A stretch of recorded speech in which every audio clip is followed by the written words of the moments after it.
Welcome back to the Milestone Moment, where we take top producing agents, learn their story, and find out what brought them to real estate. Today we have Carrie Freeman with John L. Scott. Hi. Carrie, welcome to the show. Thank you. Tell us a bit about your background or how you got into real estate. Oh, well, I think like a lot of people who get into real estate, it kind of found me and I fell into it. I didn't set out to do real estate. It wasn't like I grew up as a kid saying, I want to be a real estate agent. But what did you grow up wanting to say? Of a firefighter? No, I actually wanted to be like a singer. Isn't that hilarious? My gosh. Okay. Of course, this is when I was a singer and an actress. I was like, oh, sure, I'll do that. This is amazing. That long went away. But basically, how real estate came about is I've actually always loved homes and interior design. When I was a little kid, my parents used to drag me around to look at houses all the time. It always felt like they were looking at houses, but we never actually moved. Okay, my dad really loved it. And we would drive around to parts of Seward Park and old Seattle and Mercer Island where he grew up and look at old houses and stuff. And so I think I always kind of, that kind of started the love of it. And then I just had a natural knack for interior design. So years and years ago, I opened an interior design business. And I was staging for a bunch of people. And it was actually a pretty well-known Bellevue realtor that I was staging for.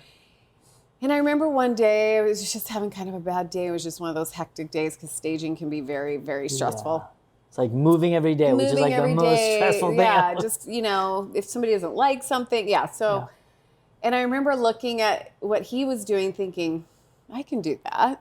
And that looks a lot more low stress and fun. Low stress, I wouldn't say it is. But at the time, it felt like, I'm ready for a change. Or maybe I can add this into something, So I went and got my real estate license and that's kind of where it started. So I wasn't sure if I was going to like it or be good at it, but I definitely, it was the thing I was meant to do. And how many years has it been now? 23. 23 years. Okay. 23. That's amazing. My oldest daughter was, she was really young when I started, and that's another thing when you have little kids, you're not sure if that's going to work, but the flexibility was great. And it worked out really well. I love it. Now you've been doing it so long, you've built up a fantastic reputation. So tell us a little bit about what you've done to kind of build your brand or inside of John L. Scott, because I know you're very aligned with your brokerage as well. So tell us about that. Well, I always say I definitely am not just selling homes. I think my superpower is being able to offer clarity to people. I know a lot of people say that, I'm here to help people. And you are. That is really what the business is. But I feel like there's a big psychology to this business. And I feel like I've cracked that code, as far as... you're helping people in the biggest transitions of their life. This isn't about opening doors or having access to real estate. Zillow has access to homes and real estate. It's how do you show up for people in the biggest moments of their lives? If they're grieving a parent, if they've had a new baby, if they're moving out of town, a job transfer, a major life issue, transformation. That's, I feel like I'm just really, really good at, in those difficult moments, creating that clarity that people need. I love that. And that's one of my questions is what your secret sauce is. I assume it's making a complex situation a lot more clear. I love complex situations. So I actually thrive on them.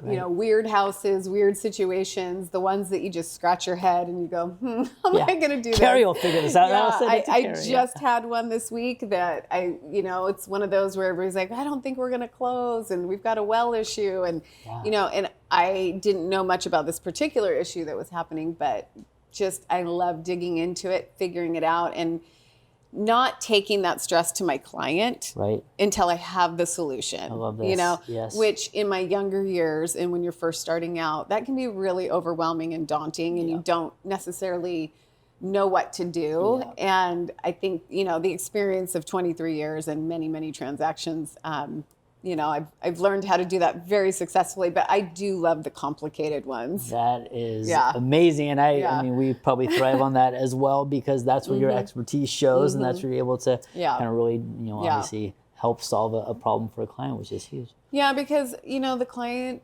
they have two choices. They can remember the problem, or they can remember how you made them feel through that problem. Yeah. And I've had many people come back to me and say, you know what, you just really made the situation so much easier than it could have been, and we really appreciate that. I love that. Yeah. Now, we've got like 16,000 viewers, I think, on this show. Like I mentioned to you, a lot of them, with all your experience, this made me think of this question. A lot of them are newer agents.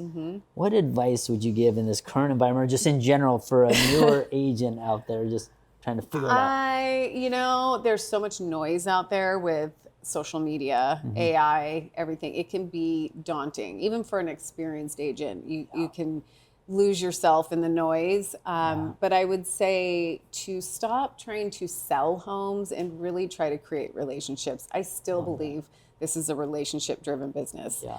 Even if, people are using AI and they think we're going to be obsolete, which I don't think we're going to be. I really don't think we're going to be. People still need people, and you need that expertise, So my advice would be to just slow down a little bit. Don't worry about what everybody else is doing. Yep. And, can I be Instagram famous, and should I be funny on TikTok?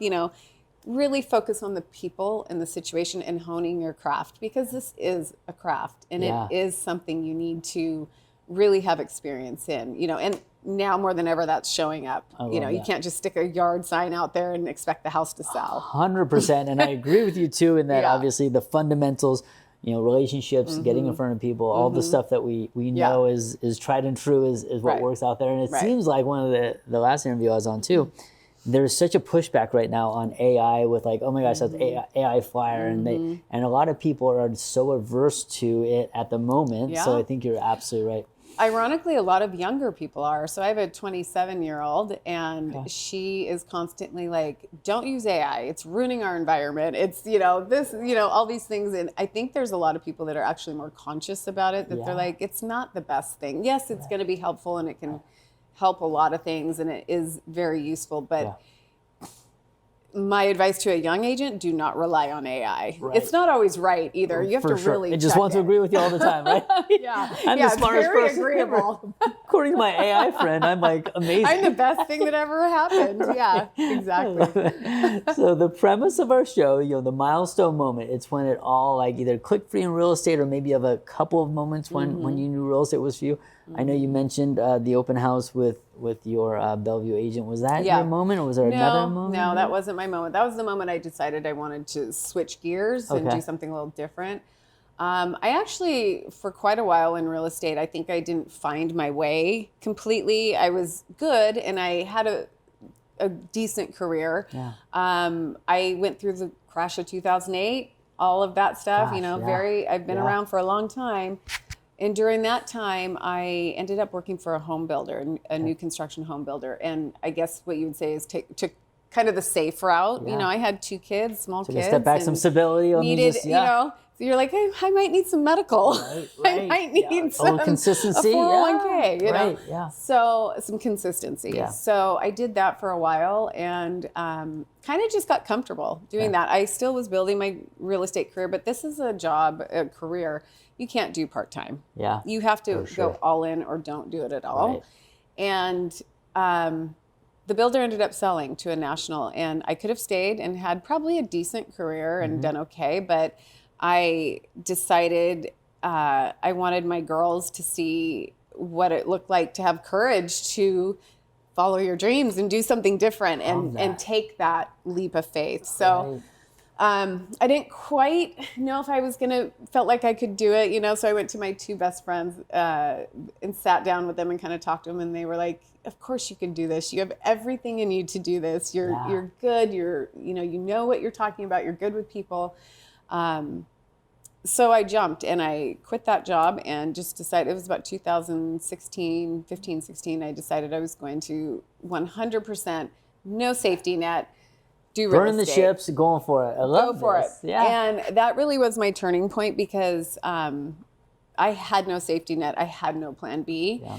And I really wanted that. I wanted it to work, and it did, because again, I think I realized this isn't about selling real estate. I mean, yes, it is. Yeah. We're selling real estate, but you really are helping people. Yeah. You're helping them solve a problem, whatever that is. So you had a bigger purpose, and you just went all in and went for it. When you figure that out, the real estate part becomes pretty easy. Yeah, no doubt. Yeah. And I know recently, I think Jeff, your husband, has gotten involved in your business, and obviously you have your girls. So tell us about how all this works. I mean, it's got to be a bit. That's a shift that has come recently. I've started to think about, what I want my business to legacy-wise to be, and Jeff actually has more experience than I do. He's been doing it even longer than me. He was a managing broker.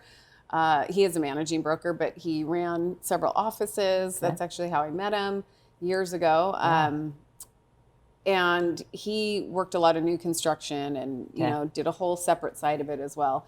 And recently we decided, you know what, we're just going to grow this. It's going to be a family business. So cool. My daughter is getting her real estate license, my oldest daughter. That's 27, is that right? Okay. Yep. Yeah, my 15-year-old, ironically, she, I swear, is just a mini me. I could see her getting her license, but she is amazing at design. Okay. So she has told me, Mom, I want to be your stager one day. Okay. She's taking interior design in high school right now. My gosh. So I'm like, you know what? Hey, we may have the whole gang working for us. You guys will be unstoppable. I love this. Yeah. Fantastic. So we're halfway through 2026. Obviously, it's been an interesting year. I know, almost, into 2027 at this point. Anything that you've added to your business, or anything that you carried over from last year that is working, that you're kind of doubling down on, or tell us about how your business Yeah, is I'm going. really doubling down on a lot of our systems and processes. I've hired 3 virtual assistants. Nice. So they're helping me with different aspects of my business. I've doubled down on, website design and things where this is a hard year. This is a hard year for a lot of people, me included, as far as, the market's shifting, as we know, and things are taking longer to sell. It's just been a very hard year. And this is when most agents pull back, and they really pull the purse strings back. And I'm deciding to just go full board and, with everything. So we'll see if that pays off. Well, that's exciting. I love hearing that. I think my team has a similar journey for sure. And I guess, is there any advice that you have for clients that you're thinking they should maybe be listing now, or buyers that should be getting out there? What's something you could pass on to any clients that might be watching? I think it's a great time for buyers right now. Not necessarily that it's not for sellers, but I think not to panic. I think some people are panicking right now, and they need to just take a step back and take a breath. I've actually told several people, this may not be the time for you to sell right now. Sure. This may not be the time for you to buy right now. That's not a very popular opinion with a lot of people, because everybody wants business all the time, but it doesn't do you any good to be frustrated, or for your client to be frustrated. So advice I have right now is kind of just to take a step back and really evaluate the why of what you're doing it, because I think national news can be, a little problematic, and not tell the whole story of your hyper local area. So, what's happening somewhere else in the United States may not be exactly what's happening right there in your neighborhood.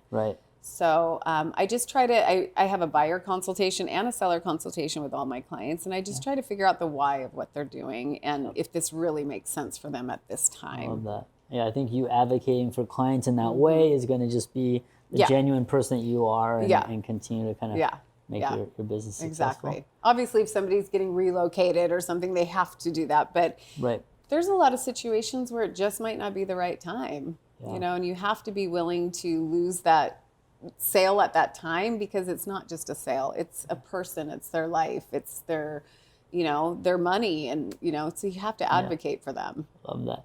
Well, you're involved in so many things, obviously, full-time family, full-time real estate, full-time this. How do you make it all work? I mean, is it controlled chaos? Is it just a crazy diligent calendar, or what is it that you do? I am very scheduled. I'm very type A. I'm a Virgo, so I'm very, very type A. But I mean, at times it can be controlled chaos.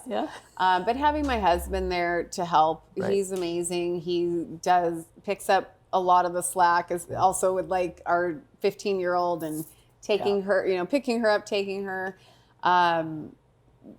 going on showings, listing appointments. We kind of tag team things when we can. And I'm just, I a family calendar, and it's just delegate. I love this. Yeah. A lot of delegating, which was not always my easiest thing to do. That was hard for me for many years, but I'm getting to learn the joys of delegating. Yeah, right. This is great. Yeah. Good. So, well, you've been a fantastic guest. I can't thank you enough for being on our show. I think our viewers got a lot out of this. Thank you for having me. Thank you so much, Carrie. Appreciate it.